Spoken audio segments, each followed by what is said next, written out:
بسم الله الرحمن الرحيم. أعوذ بالله من الشيطان الرجيم. لا حول ولا قوة إلا بالله. اللهم صل على محمد وعلى آل محمد وأجل فرجهم وأجل فرجنا بفرج آل بيت رسول الله صلى عليه الله واصطفى. Chers téléspectateurs, nous sommes de nouveau sur la continuité, la même lancée. Le souci de mieux faire et le souci de contribuer à ce qui nous semble bien comme souci de faire avancer la religiosité, les choses religieuses et des choses liées à la communauté musulmane et pour le développement même de l'homme tout simplement. À ce sens, nous allons entrer dans une histoire qui va durer ou qui a duré 117 ans. C'est l'histoire relative au calife Bani Umayyad. Les Umayyads ont régné à 117 ans. Donc de l'an 661 à l'an 750. Ont eu des successivement de naissance de la famille Umayyad. Mais le mot Umayyad ou Bani Umayya est étymologiquement lié à un de leurs grands-parents qui s'appelait Umayya. Donc Maouya qui est leur premier chef, et Muawiyah a pour père Sufyan. Sufyan a pour père Esokhr, lui, Harb, et Harb, lui, est de Umayya, etc., etc. Donc, ils prennent leur assumption de Umayya. C'est pourquoi on les appelle les Beni Umayyad.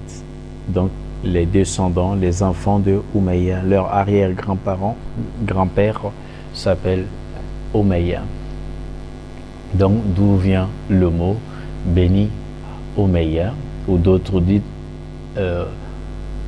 Umayyad. Ça prend des connotations, mais l'étymologie est de là-bas, ce que je viens de dire. Donc,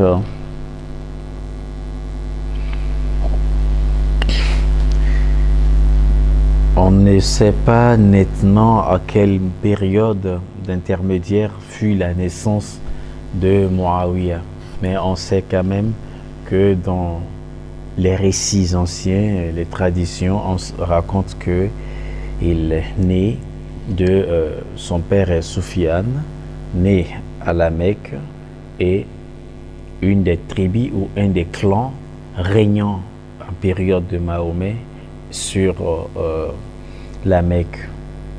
Voilà. Et Abu Sufyan, qui est le père de Muawiyah, a régné et a eu même de deux accords, parce que avec le prophète Mahomet alayhi salam, et toutes ces périodes de difficultés que Mahomet avait traversées sont causées, ces périodes, les douleurs-là sont causées par Abu Sufyan, le père de Muawiyah, qui voyait en Mahomet comme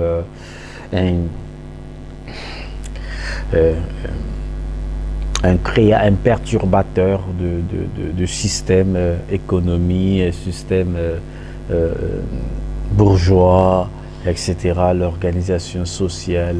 Et Mahomet voyait en lui aussi comme un perdant malheureux qui est sans avenir. Évidemment, Mahomet étant messager d'Allah avait plus d'informations par rapport à la finalité, y compris de lui-même, mais aussi de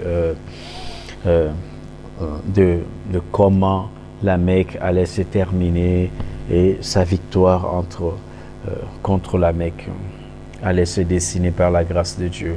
Et Dieu pouvait l'informer, donc il était en posture de savoir plus que les autres. Mais à quel moment Abu Sufyan et son fils sont entrés en islam?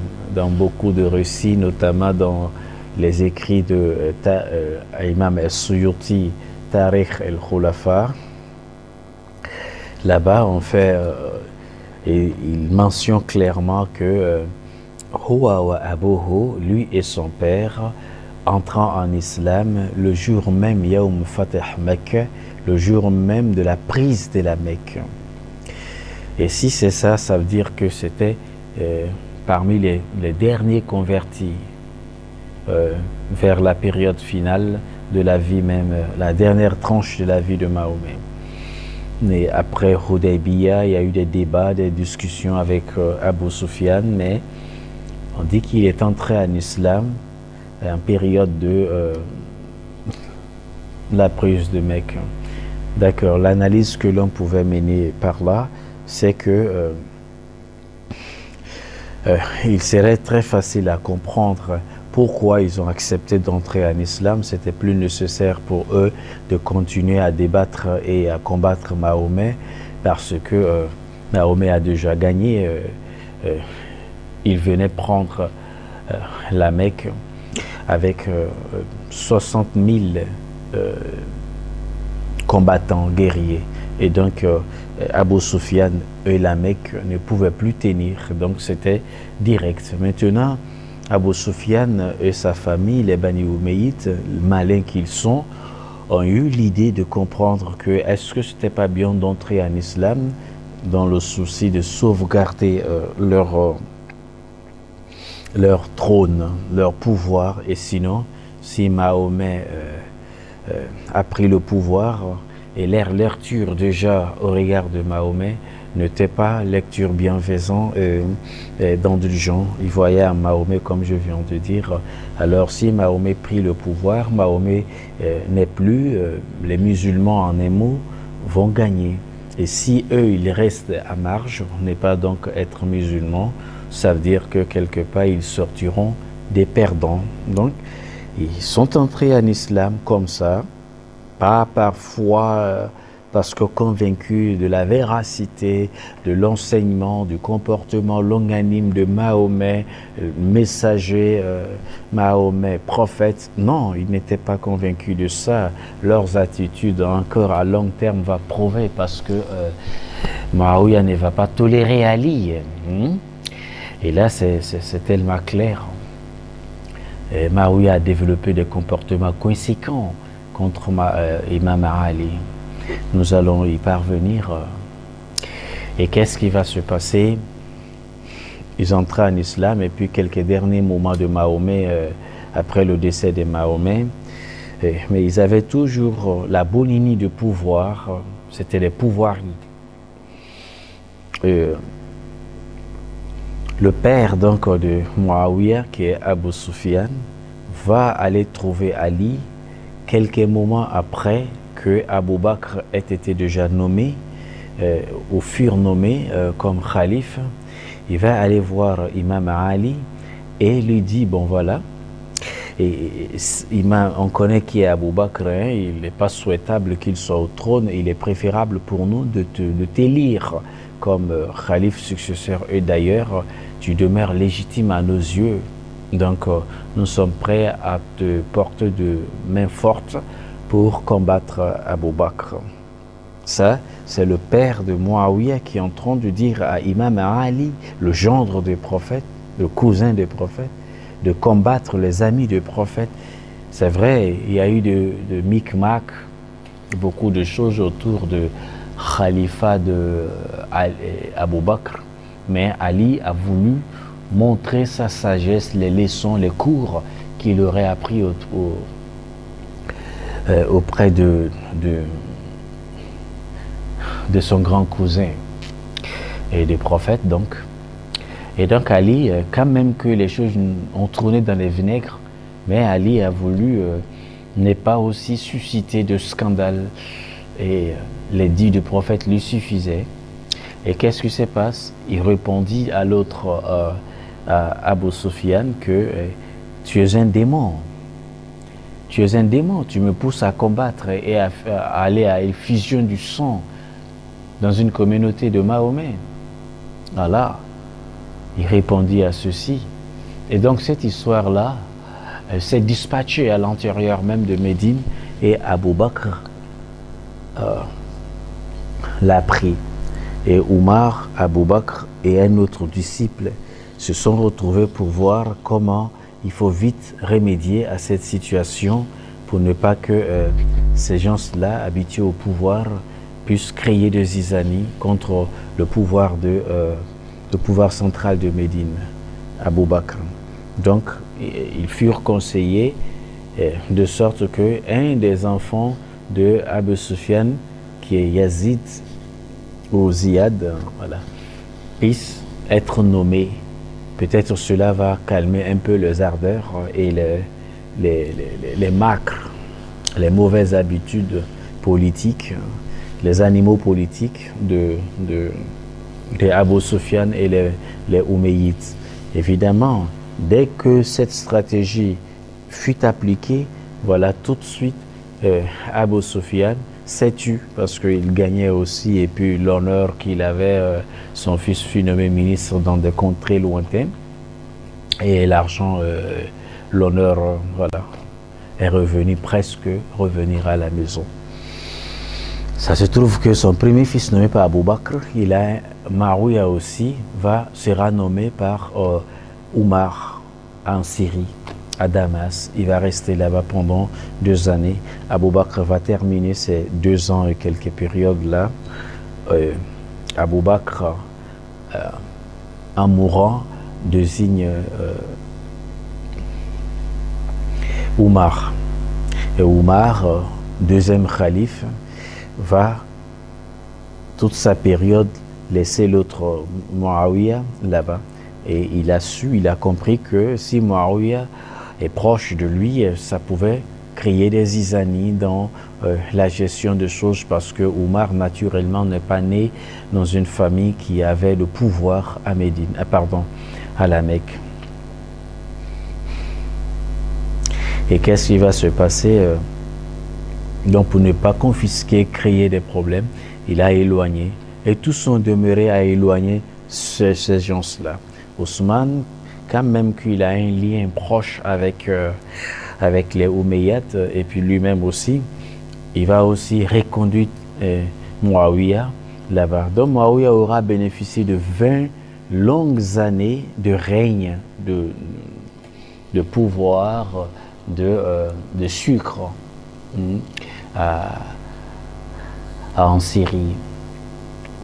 Et après l'assassinat de Ousmane, Ali arrive au trône, ce qu'il ne voulait même pas. Des gens ont intervenu pour qu'il puisse le faire, mais il l'a accepté en fin de compte.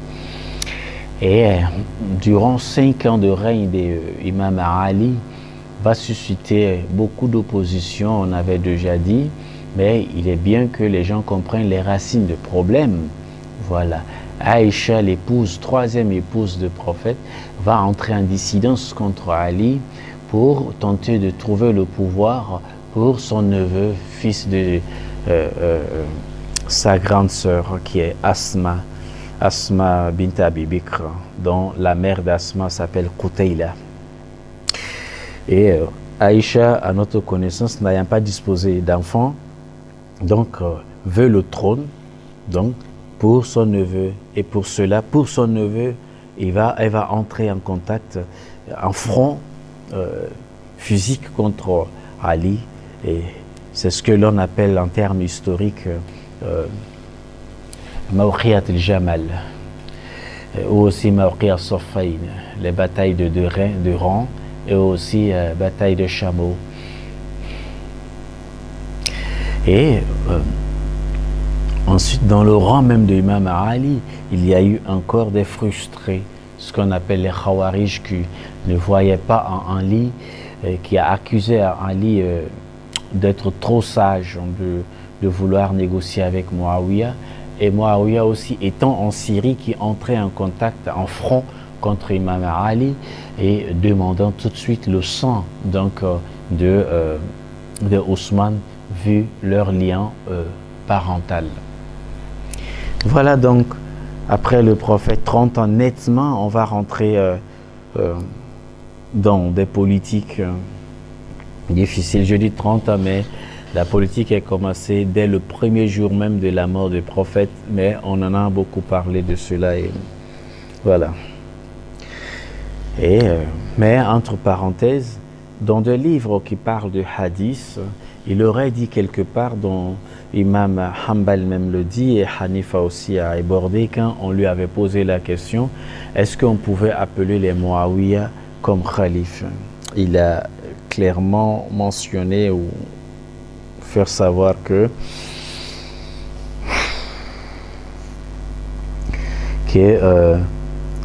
les gens, les Muawiyah là, ne sont pas des khalifs, parce que le prophète aurait dit que en ce qui concerne le khalifa, c'est 30 ans après lui.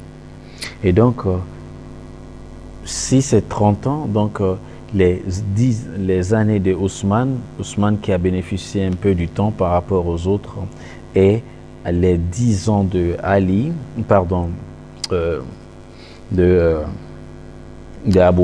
Omar, et les 2 ans, quelques poussières de Abu Bakr, les 5 années. Donc, quand on va compiler, peut-être avec les 6 mois de Imam al-Hassan, l'aîné de Imam Ali, on va atteindre approximativement 30 ans. Et donc, si ce dit qui nous parvient dans les documents, dans les traditions, alors si c'est authentique, ça veut dire que ceux qui sont venus après 30 ans, les Umayyads, ne sont pas des khalifs. Donc, dire que khalif Umayyad, on peut dire les moulouks Umayyad, donc les rois Umayyad et non des khalifs. En ce sens, le mot khalif va bénéficier d'une connotation un peu plus du parfum, un peu plus de foi, de pureté. Et le mot royaume, roi, va amener la gestion de choses politiques comme fut les Césars, les Nérode, au temps des Roumains. Voilà. Et donc, Muawiyah va entrer en dissidence et il va gagner parce que Ali fut assassiné à l'aide de la plupart des écrits, ou notamment dans les écrits chiites. Là aussi, il y a un problème de l'histoire. Le malheur de l'histoire, c'est que elle a accepté d'être écrite par les vainqueurs et la majorité. C'est ça aussi le crime de l'histoire, dans une sociologie de l'histoire. Si vous consultez l'histoire, pourquoi vous êtes ainsi écrit de manière psalmodée, de manière élogieuse? Ça veut dire simplement que l'histoire a accepté d'être écrite par des vainqueurs, croyez-moi. Et écrit par les vainqueurs et avec le sang des vaincus. Donc, l'histoire peut ne pas être parfaite. Mais il y a souvent de tentatives d'entrée objective. Comme l'objectivité n'est pas vertu chez beaucoup de gens, donc chacun, les gens se sont mis à écrire beaucoup, trop. Quand vous lisez dans les écrits chiites, notamment dans Bihar el-Anwar et beaucoup d'autres livres chiites, vous trouverez ce qu'on dit de ceux-là et souvent c'est les diables. Voilà, c'est les diables tout simplement. Il n'y a rien à dire. Et si vous venez un peu chez la majorité, ceux qui se disent sunnites, alors que tout musulman est déjà sunnite, une fois musulman, on est déjà sunnite. Voilà, ce qu'on appelle al-Sunnah wal-Jama'a. Et ceci, vous les retrouverez mais là-bas, il y a un peu d'objectivité. Par exemple, Tabari écrit souvent, vous sentez qu'il parle des erreurs de certains qu'ils reconnaissent comme majorité, comme faisant partie de la majorité. Ils les reconnaissent, mais ils écrivent souvent certaines de leurs failles. il y a un peu d'objectivité en ce moment-là, dans le livre par exemple de Tabari, et notamment après Tabari, celui qui est venu tardivement, Ibn Kathir, qui est venu après Ibn Taymiyyah, c'est vrai. Donc Ibn Kathir, dans ses Bidaya Nihaya, etc., là, il a été un peu objectif, mais ça ne veut pas dire que c'est propre, ça ne veut pas dire que c'est sain, ça veut dire simplement que c'est fait humain. Et bon voilà, des choses comme ça, dans lesquelles on peut comprendre et aussi raconter avec un peu de réticence, ne pas trop donner satisfaction à l'extrémisme de raconta. C'est un peu objectif, hein?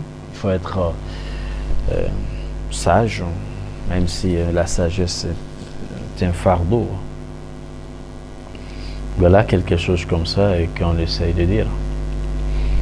Donc, Muawiyah, après l'assassinat de Imam Ali et la démission de Imam al-Hassan quelques moments après, Muawiyah maintenant a gagné le trône, il n'y avait plus d'adversaire, c'est ce que l'on appelle Am el-Jama'a. Am el-Jama'a, dans notre français classique, ça veut dire l'année de rassemblement. Mais est-ce que dans la pensée chiite, c'est une année de rassemblement? Est-ce que les chiites ont une fois accepté Muawiyah? Donc l'expression l'année de rassemblement, que toute la communauté fut dirigée à un moment par une seule personne appelée Muawiyah ben Abi Sufyan, n'est pas authentique. Ça, il faut être réaliste. Comme dit Tariq el-Khulafa, que parce que c'est l'année de bonheur, l'année d'apaisement, l'année de quiétude. Et donc, ça, parce que tout le monde fut gouverné par une seule personne.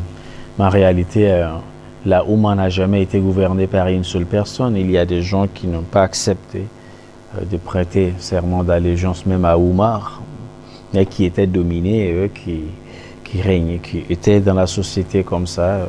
Mais la majorité, et si c'est la majorité qui compte, alors il n'y a pas de problème, on peut dire certaines choses, mais avec de réserve. Et qu'est-ce qui s'est passé? Muawiyah a pris la place en 61. 61, 62, il va nommer un certain Marwan bin al-Hakam. Retenons ce nom-là, parce que la plupart des élus, des rois, de la famille Omeyyade vont venir par ce cousin-là de Muawiyah, Marwan. Il va avoir des enfants, Abdelaziz, il va avoir des enfants, Suleyman, El-Walid, Yazid, tout cela là vont venir jusqu'à en l'an 750, jusqu'à Marwan el-Himar. Donc, 62, il va nommer ce dernier dont nous venons de citer, et là, à Médine. Et lui, il est situé en ce moment-là sur son trône fixé à Damas. Donc, de Damas, il règne sur l'étendue de conquête musulmane. L'étendue de la conquête, totalité des musulmans. Il est en train de régner, malgré les oppositions, les incidences à l'intérieur, les tentatives. Mais il a maintenu. Mais à la fois, il faut reconnaître aussi que Muawiyah avait quelques sommes en expérience qui lui permettaient de gérer le système dans tant diplomatie, économie, et gérer aussi les assassinats, etc. Il est bien quand même parce qu'il a pu assassiner lui-même environ 70 disciples donc, des prophètes. Et parmi les adversaires d'Imam Ali, il a donné la mort environ à 1000 et quelques ans. On parle même de 2000 ou beaucoup plus que ça. Je me veux d'être réaliste parce que ça se trouve dans des livres de ses adversaires. Mais lorsque vous constatez par exemple la mort de l'assassinat de An-Nakha'i, qui est ami de Imam Ali, disciple d'Imam Ali, de manière atroce, Muawiyah assassina et tua, donnant la mort à An-Nakha'i. C'était des choses comme ça et bon nombre comme ça des proches d'Imam Ali furent assassinés. Quand même qu'Ali est parti, hein. Et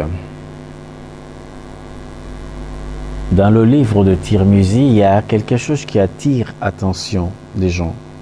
Il y a une phrase là-bas qui dit que le prophète alayhi salatu wassalam a prié pour Muawiyah et il aurait dit Allahumma ja'alhu hadiya mahdiya, que à la face de Muawiyah est Mahdi, donc un guidé.